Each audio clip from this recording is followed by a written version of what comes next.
I guess I'm going to introduce you now, All Chiedo. right. Aren't we lucky to have this man in the house? Yeah. Thank you for coming this morning on a rainy day. Everybody knows, the housekeeping here. If you'd like to go to the men's or ladies' room, it's down the corner. And let me know if you need more coffee and peace, love, and donuts, because we can get more stuff. But it looks like we've got plenty for everybody. We also have small bags. If you guys want to take a pile of bags with you back, you're welcome to snag a bag. Just want to say a quick welcome from the Small Business Development Center. SCORE's also our partners. I was in Waynesboro the other day, and I'm hearing great stuff about what they're doing to help entrepreneurs, and so I wish he was here to join us. Usually he is. And of course the Chamber of Commerce. So I think it's time to let you go. You just give me the when the door closed, give me the eyeball, whatever you want. To start? You talk to me, so we're starting. All right, we're starting. Let's go. That's the door closed gesture. It's open. I'll close it. Oh, you did.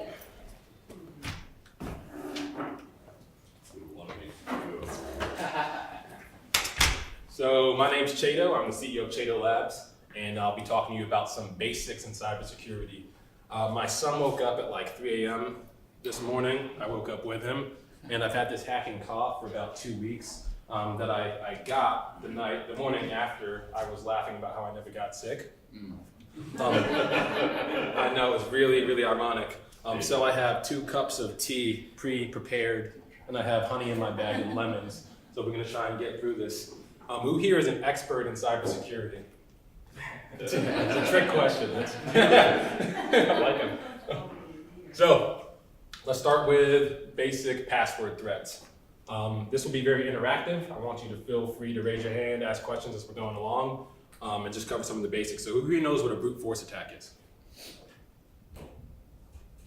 You want me to tell Yes, you? please. It's when an outside force sends lots and lots of attacks at your computer to try and take it over. Perfect. So brute force attacks are exactly what she said. Excuse me. There'll be lots of pauses. This is why it's an issue to have a password like 1234 or I love my cat, or like dogs are better than cats, because those are very easy to crack with brute force attacks. Phishing. Who knows what phishing is? Send you a request for some kind of information, which is something you shouldn't be sharing with them. Exactly. So there are a bunch of ways people can get you with phishing. The most common way is, hey, click on this link, and if you don't have your browsers updated, they can get your computer to do something it's not supposed to do because of vulnerability in your browser. So that's an issue with just clicking on the link in general. Or they can make you think you're going to your facebook.com website or your bank website. So it's extremely important if you do click on a link, assuming you do all your software updates. You can't even trust who it's from sometimes. It's very easy to spoof where an email's from. There are things you could do. I showed my guys that I could spoof their bank and send an email from their bank. And they're like, wow, like that? Are you serious? I'm like, yes, it's very easy to spoof who an email or an email comes from. And certain organizations haven't taken certain precautions. I did a little bit of research last year, and a lot of organizations don't take the precautions. There we go. More tea, that means. So with that being said, Do you mind if I try to turn on the intensity? Yes. Display? I can't shut that one off completely. How's that? A little better? If it is a spoofing, it might look like it's coming from someone you know. Yep. Any advice on red flags to look for, how to handle it, or any way to inspect it? Yeah, so it's really hard. The most practical thing for most people is going to be if you do click on the link, make sure you check the URL and look at the start of it. So if it's www.facebook.com, you're fine. If it's www.yourbank.com, you're fine. A lot of times these hackers, they can do something where it's www.fakewebsite.com, and then before that it's like www.facebook.com. So you have to make sure you check, make sure it's actually coming from the actual domain it claims to, and not some subdomain of a larger website. So simply, whatever comes before the slash, that's what you want to look for.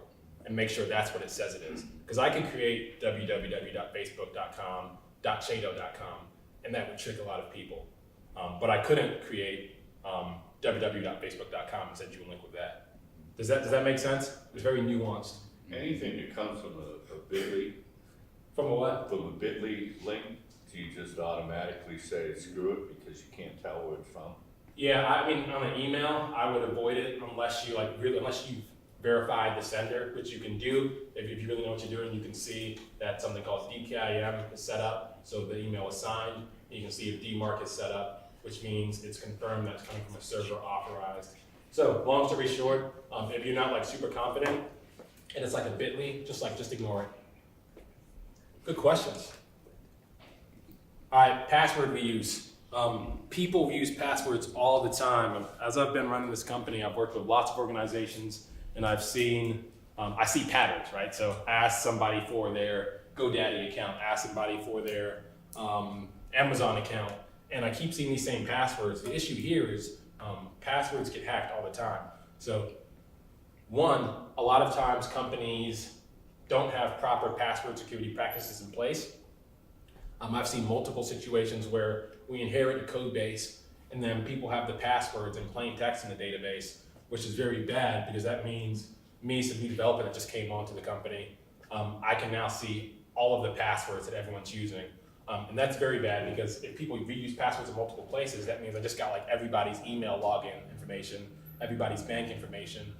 So you can't just assume that the websites you're logging into are going to protect your passwords right away. They may not. And even the ones that are trying to, they get hacked, right? Dropbox gets hacked, Yahoo gets hacked, everyone gets hacked.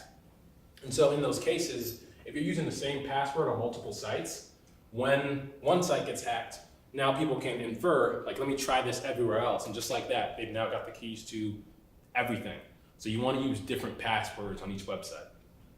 Who here uses the same password everywhere? Or adds like one or two? You don't have to raise your hand, but I just wanted to trigger a thought. I don't have enough, let's put it that. No, seriously, I have one set that, depending on how secure I think I need my information to be. Yep. I do have a couple that I'll use as generic because I'm only gonna go there once or twice, I'm not. And I wanna be able to remember it because whose password manager program can I trust? And I hope we get into that discussion.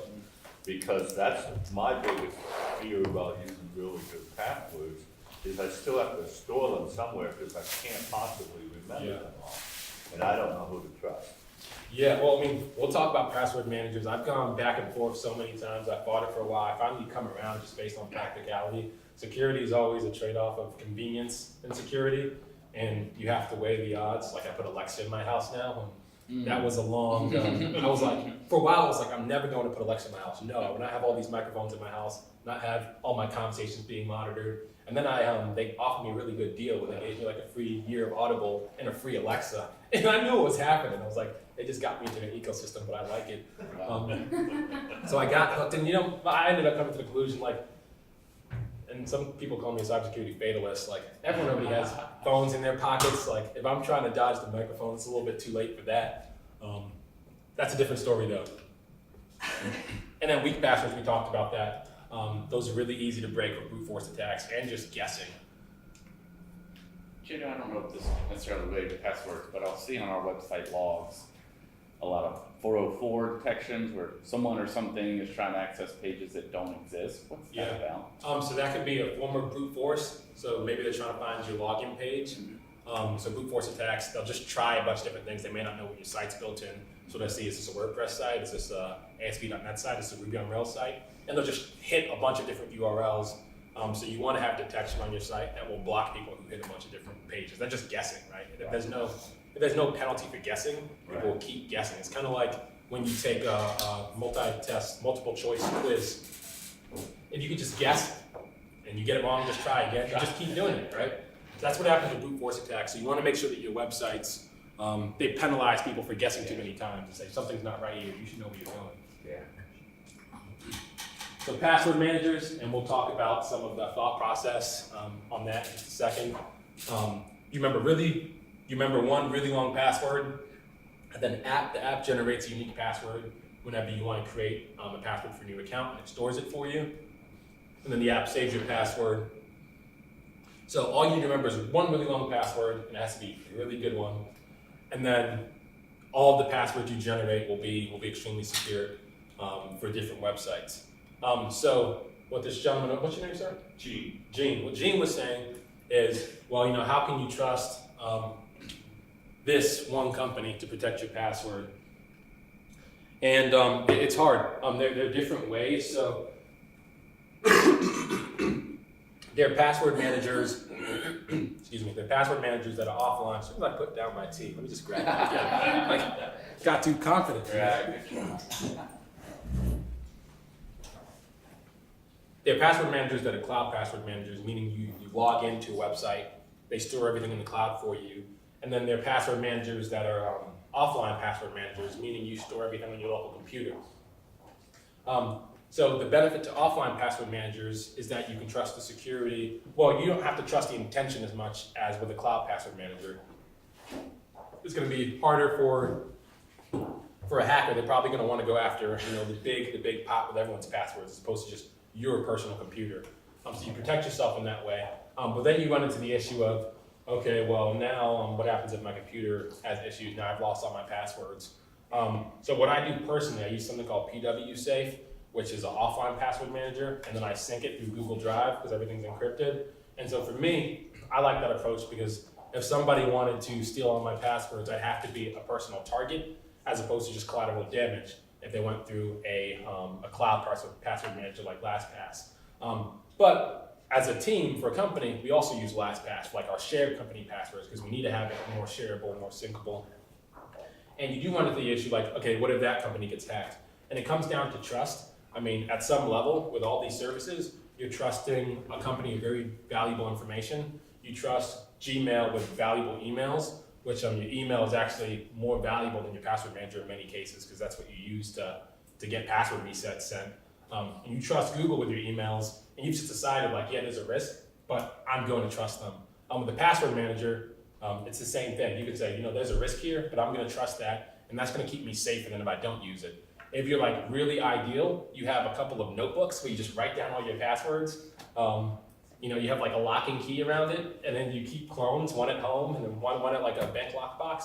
But the impracticality of that, like it's just not practical, so you won't do it. So I've come around because I've tried to fight password managers for a while, but just for most people, using something like LastPass, an online a cloud password manager, is just the best choice because when people don't, I just see too much password abuse and weak passwords, and that's putting them at risk more than using password manager.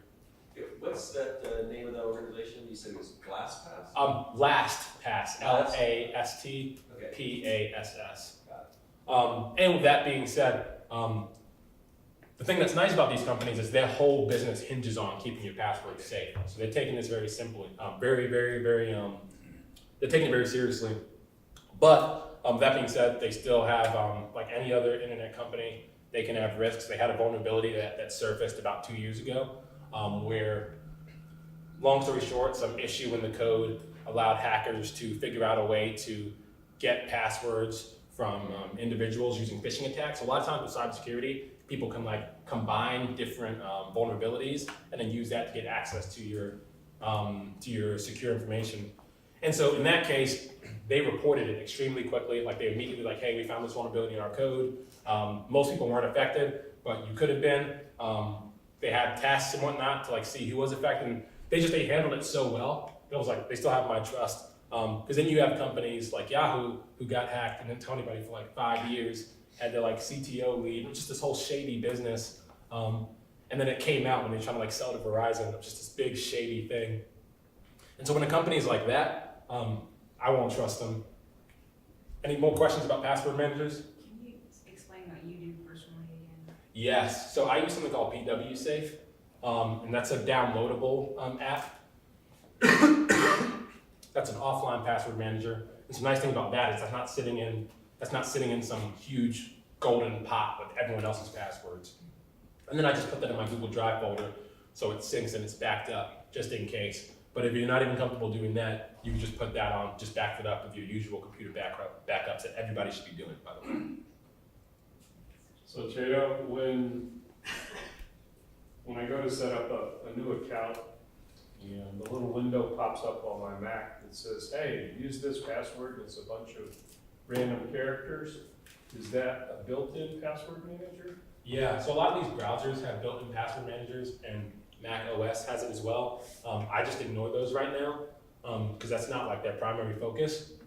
So I'm really big on choosing like primary focus providers for things like that. Okay. So they're creating that service because they realize a lot, like they have to make it really easy for a lot of people. So for people who are just in like the Mac ecosystem, that's gonna be the easiest option for them. Because they're gonna have their iPhone, their iPads, blah, they just don't have to think about it. So that's not a bad choice, but I prefer, and I love Apple devices. I have an iPhone, iPad, Mac, but I try not to get too locked into the ecosystem for things like that. That's kind of how they keep their claws in you, which is actually pretty comfortable right now. But that could change. Maybe I'll get frustrated with Apple in a couple of years. Round 2, T. This is the one that doesn't taste good. So two-factor authentication. Who knows what two-factor authentication is? Go for I it. use it all the time, actually. Using this on almost everything. Anytime I have this option, I use it. Well, Yes. because whenever I go to actually log in, I'll get a message on my phone. It's a pain. It takes more time. But I get a message of something that I have to feed back into it before it'll allow me to actually proceed. And so as long as they haven't stolen my phone, if they're sitting there with my phone, I'm still screwed. Yeah, you got different problems if they're behind like that. Yeah, at that point, Yeah. I'm worth way more than I think Yeah, I it's am. like, hey, take my password. What do you want? Yeah, exactly. So you type in a username and password. An app, the app sends a code to your phone. The website, whatever you're logging into, sends a code to your phone, and then you type the code in and then log in. So the nice thing about two-factor authentication is even if somebody does steal your password, and if you did use password reuse, they'll enter and they'll be like, yes, I'm in. But then there'll be another screen that says, hey, verify it's you. We're gonna send you a message to your phone. And if they can't get through that, they can't get in that way. There are other ways to break into applications. I can explain one of the ways. But that at least gets rid of like, you're really just trying to like chip down like the low hanging fruit. Like a lot of hackers are like lazy, like computer nerds like me who are just like, like why bother? You know, like they try it, like the door doesn't open, it's like, guess I'm going elsewhere, you know? And so you want to make it as hard as possible and get rid of all the low hanging fruit as far as cybersecurity is concerned. The two options are SMS based. That's when somebody sends you a text message, so they send you a code. For most people, use that. That's gonna be the most convenient way to go about this. But there's also something called Google Authenticator, a protocol called TOTP. You don't care about the protocol name. But Google Authenticator is a little bit more secure because with Google Authenticator, it gives you a QR code to scan. It gives you a QR code to scan, and then it puts a code generator on your phone that has an algorithm generating the code every 30 seconds that you can use. So the benefit to that is, this only matters if you're like a politician or something. The benefit to this is, once you have this set up, there's no way to intercept that code. But if you're like a politician and somebody really wants to like intercept your cell phone, your text messages, there are ways to do it. So they can technically intercept your text message and then get your second form of authentication, whereas that wouldn't be the case here. But for most people, SMS based. What about the fingerprint identifiers as an alternative to this? Yeah, How good a picture is that little dot, that little sensor taking of my index finger? I mean, I'm completely comfortable with fingerprint authentication. It just depends on what the use case is, what you're trying to secure. So for most people, that's fine. But I get a little bit weird about it for certain things. So like I use it on my phone all the time, and that's fine. What wouldn't I use it for? Like an example. I'm drawing a blank. How about your bank? I use it for my bank. I wouldn't use it if I were like a politician, like some like super like powerful person, and like somebody could get a hold of my finger. Like I wouldn't use it on something like that, right? So there's certain things that I watch a lot of movies, right? And I think about like all these situations. Didn't that happen? Like a German politician? Yeah. That wouldn't surprise me. It's Zoomed in on a picture. It's the same thing with like the face, Apple Face ID, right? Like if you have to think about what you're trying to protect. Like if you're trying to protect the password or like an account, like you're probably fine in most cases for most people. But if you're trying to like protect like the nuclear codes, then like obviously you want something that should like just up here in your mind that no one else knows. So whenever we're talking about security, you're thinking about what you're trying to protect and like weighing all the odds, like okay, how inconvenient is this versus like how secure do I need this to be? Does that answer your question? Yeah. And then security questions, those are the worst. Just stop using those. They're really bad. Especially with like social media. Like all of your information is out there. And so people be like, hey, like what's your dog's name? And you're like, oh sweet, like this would be great. And so when you try to log in the site, you get your password. A lot of sites will let you just enter a security question and like get it reset. Security questions just don't make sense anymore given today's digital publicity. Like everything's public. So whenever I see security questions, a lot of websites make you add them. I just generate more passwords with my password manager and pop them in there and just save the passwords I generated. Because I don't want to expose some weakness into different accounts by like, what's my mother's maiden name? Like, are you kidding me? Like, Yes, that's so questions are so findable. basic, right? Can you run that by me again? So when I try to get my health record from Centera, right, I've got to log in. If I make one mistake, then I have to go into the security questions. Sometimes they don't work. I know my security questions. I know my answers. Yeah. That's not working. But you said you can override that by... So this all comes down to like using the password manager. So when you're creating a password, you have like a notes section. And so whenever I create an account for security questions, like my bank or whatever, I'll like have the text like, what's my mother's maiden name? It'll be like X123 exclamation mark 5 6 7 4. And so I do that for each security question. Right. Yeah, it's a not dummy. the real answer. Exactly. Good, thank you. And email security for personal email. I mean, I just recommend using like your personal email. Use Gmail, use Outlook. Don't use Yahoo. They got hacked in a major way like years ago. And they didn't tell anybody, and it's just a joke at this point. I mean, emails like that's like the holy grail. Someone gets me an email, they can reset anything, most things, and they're you know. The free and default emails are really bad as well. And so those are things you'll get with Comcast or whatever, or Verizon. They'll be like, hey, here's an email address as well. A lot of people will use that. Sometimes they're okay, but in a lot of cases they're just behind because this isn't their primary thing. This isn't the thing they're doing. So things like DMARC is what I was telling you about that allows email providers, allows companies to make sure their email address can't be spooked. The email provider has to also add code and configurations to their servers to make sure it checks for that. And so I've seen situations in the past where these free default emails didn't check for that because they were just running like old technology. And so they were behind. They're running like the Microsoft's email server from like 5 years ago and whatnot, as opposed to staying up to date like Gmail, Outlook. So whenever somebody gives you like a free email, like, hey, here's a free email account as well. Like, hey, you just bought ice cream, it's a free email account. Like, I just ignore that stuff. That was a joke, thank you. So I have several emails associated with my website. I know, my website's just kind of sitting there. So is that a bad thing? It's not bad to have several emails. As long as all those passwords are secure, you have two-factor authentication, Yeah. and you put that on something like, so now we're talking about business, G Suite or Office 365, that's awesome. But if it's just through your hosting company, like I wouldn't use that because those are often out of date. It's like, just whenever I'm thinking about what services I use, like it's the primary, like is this their primary offering? Is this something they just thrown on as an add-on? Because when it's their primary offering, they're gonna think about this really well. And when it's just something they just added on the side, it's often kind of behind the curve and like it just suffices. Yeah, so 9 times out of 10, I use G Suite, which is Google's business option. I'm just telling people to use G Suite. But Office 365 is also a good option if you're in Microsoft land.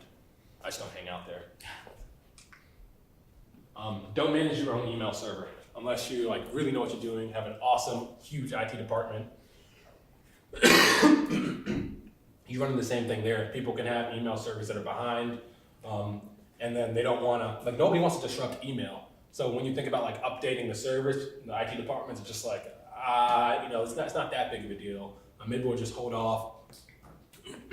I know so if you're like part of a really large organization, it can make sense. But for small organizations, I'm always recommending G Suite or Office 365.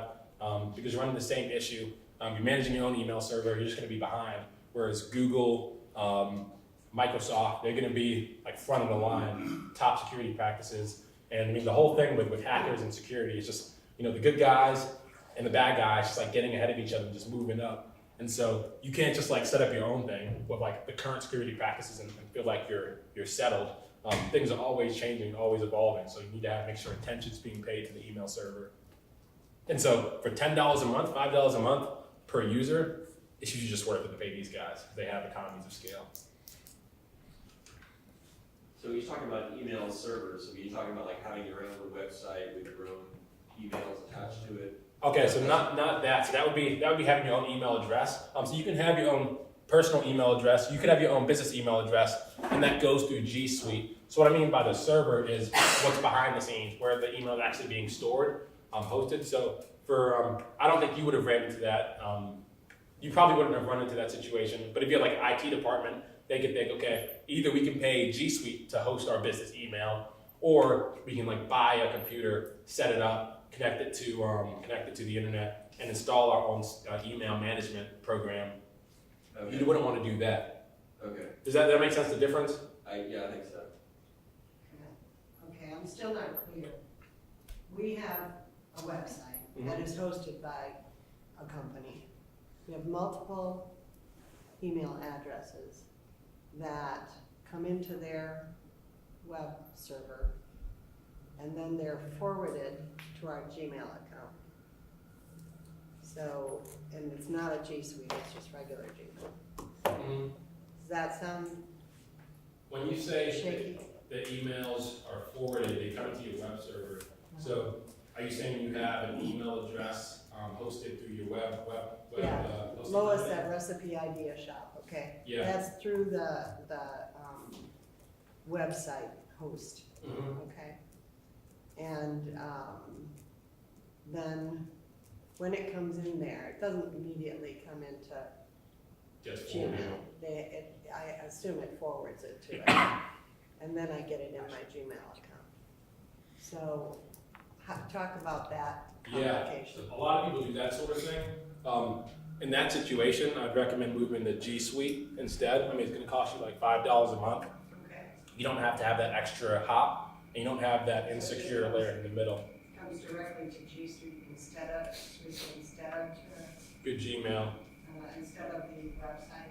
Exactly, So it's not going through the cPanel piece? exactly. Yeah, that's definitely what I'd recommend doing. But once again, you need to think about like, what are you trying to secure? What kind of emails do you have coming in? Because if you don't have anything like worth stealing, then maybe it's overkill for inconvenience.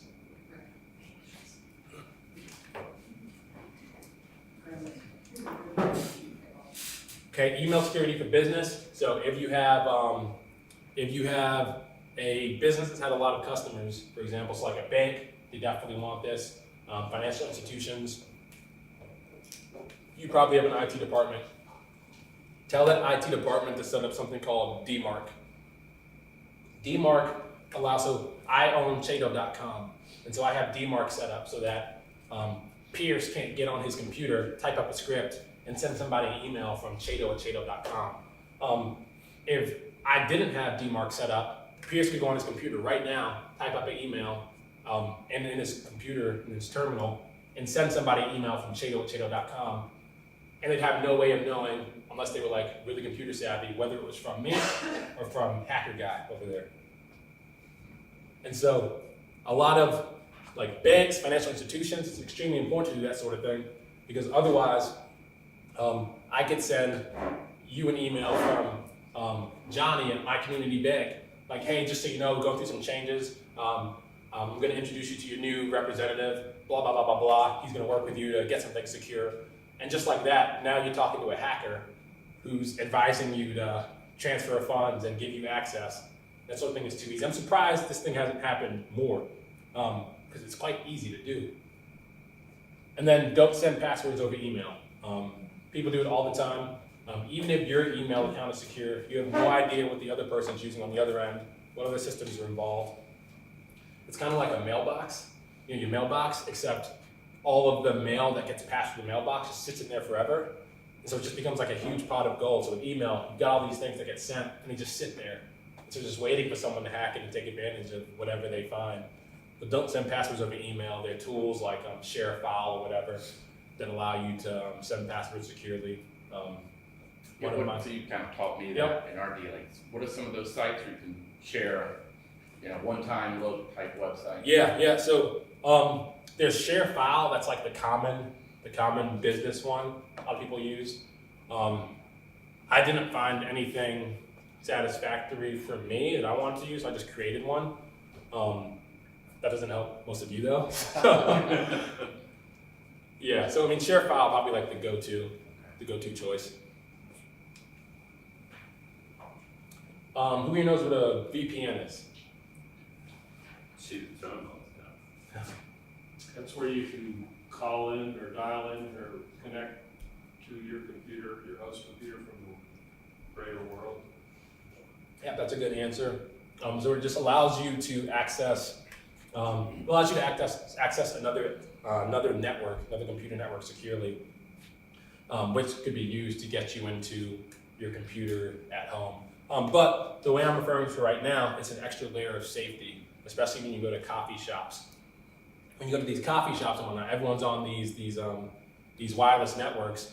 Sometimes there's no security, sometimes there is, but even then, you have a bunch of people untrusted on a network together, and most of these coffee shops aren't thinking about security and isolation between customers, and so people can see your data in many of these cases. So by using a VPN, so whenever I go to a coffee shop and I use their internet, I turn on my VPN, so it makes sure all of my data is encrypted. As long as you're using HTTPS, you're fine regardless, but there are a lot of sites where people use HTTP and they don't have that extra security. Does everybody know what that is? HTTP versus HTTPS? So there are a lot of sites still that just have HTTP, so people will be logging into their baking website, membership website or whatever, and they have the password they use. If it's HTTP, now anyone who's on a network with you can see what your password is if somebody's malicious there. Then if you use that password in a bunch of different places, now they can use that password to get into your secure website. So there are all sorts of like little hacks people can just chain together to take advantage of you. So I'll just say, whenever I'm at a coffee shop in public Wi-Fi, I use VPN, and there's something called Tunnel Bear, Tunnel, Bear, B-E-A-R, and it has like a bear, like, so you'll know it's the right website when you get there, and that's pretty solid. So explain that one. Yep. You just threw that out there, I don't know what that is. Cool. So when you connect to a Wi-Fi network, you'll have an extra button you can press. You'll open up your little Tunnel Bear application, and then just say add more security, more or less. Okay. And then when you press that button, it's going to make sure you're protected, and your internet connection is protected from everyone else around you. Okay, so it's an app that you download to your Mm-hmm. device. So we could do that with the JMU guest wireless thing? So I wouldn't worry about JMU. They're such a big institution.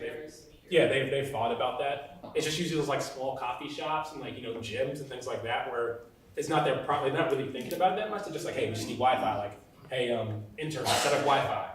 And so they just didn't think about like the implications of these things. What's the charge for Tunnel Bear? I think Tunnel Bear starts off free for like 500 megabytes a month or something, and then it's like $10 a month or something. Is there any benefit for a home?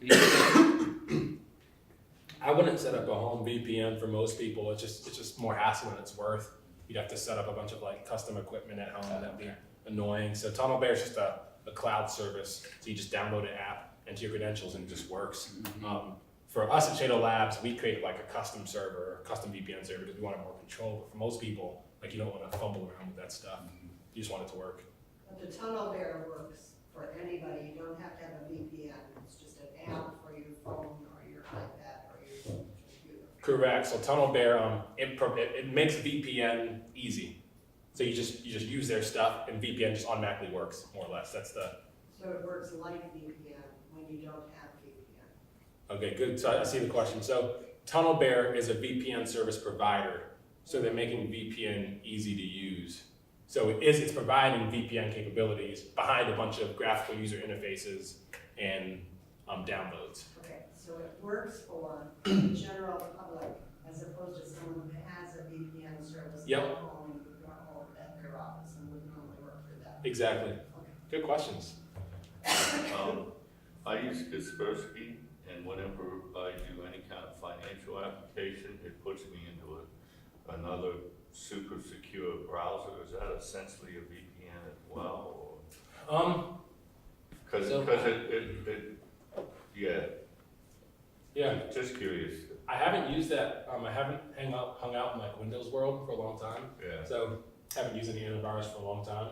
yeah, So I'm not sure. Okay. I imagine it'd be something like that though. yeah, because it flips you over and it doesn't matter, I mean, just whenever even a credit card's gonna get used, I mean, it doesn't have to be a bank. Yeah, You know, it's any place where it looks like a financial transfer is gonna happen, they flip you over. it flips it over. Yeah, that could be VPN. That could be a proxy. Proxy means they're just going to send you through. So it's going to be similar. They'll send you through some verification service that they own or whatever. So send everything through their website and spit it back out. But yeah, I mean that's good, but I don't know exactly what it is. So, Tunnel Bear made me think of this, but how frequent is spoofing of apps? If I go to the App Store, are there people trying to pretend like they're Tunnel Bear to make you download a malicious app? Yeah. What's that world like? So for most people, you don't need to worry about that on Apple computers as long as you just have all your updates done. Apple's really good about, I mean, they're walled garden. They just do a good job with that. If you have like an Android device, you need to think about that.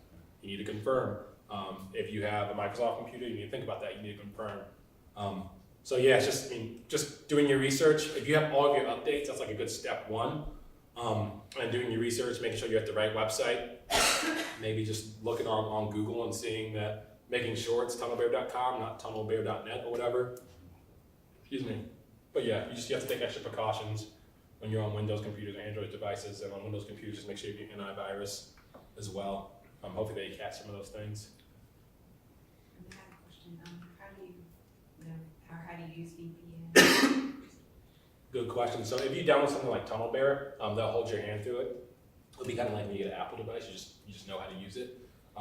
If you want to set it up yourself, that's a lot more complex. You need to know how to write terminal commands and scripts and do stuff. So with something like Tunnel Bear and a lot of these cloud services you can work with, they'll make it really easy for you.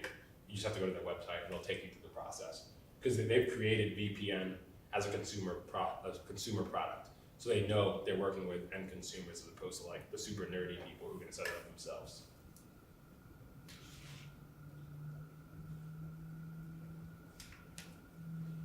Full disk encryption. Does anybody know what that is? Oh no. So if you don't have full disk encryption, this is how that works. So this is like your door, and that's the guy just kind of like, okay, well that's annoying. And he just walks through the window because he wants your stuff. If you do have full disk encryption, it's like you have a bunch of like bars behind the door, a bunch of bars behind the windows, and then like when you walk into it, it's like Inception, and you go into this crazy world that you can't make sense of. So full disk encryption prevents hackers from being able to get access to your stuff behind the door, even if they get there. If you don't have full disk encryption, the password is just an inconvenience. You can get someone's computer, just pull out the hard drive and plug it into another machine and access all their stuff. And on a lot of computers, you can just log in like nerd mode, right, like developer mode, and just type in some commands and change the password if you don't have full disk encryption. So if you have a computer, if you have a password in your computer but don't have full disk encryption, you've like added inconvenience, so it's going to prevent most people from getting access to your computer. But if somebody wants it and you have really secure information on your machine, then it's a joke, and it's just a minor inconvenience that can easily be bypassed. On Apple devices, something called Firewall. So I believe iPhones have full disk encryption by default now, but the Macs, like the Apple computers, do not. So you need to turn on Firewall. With that being said, it will slow down your computer just a little bit. It's not a huge slowdown, but it will be like a little bit noticeable. But that's the price you pay for making sure that things are fixed behind the scenes. The downside is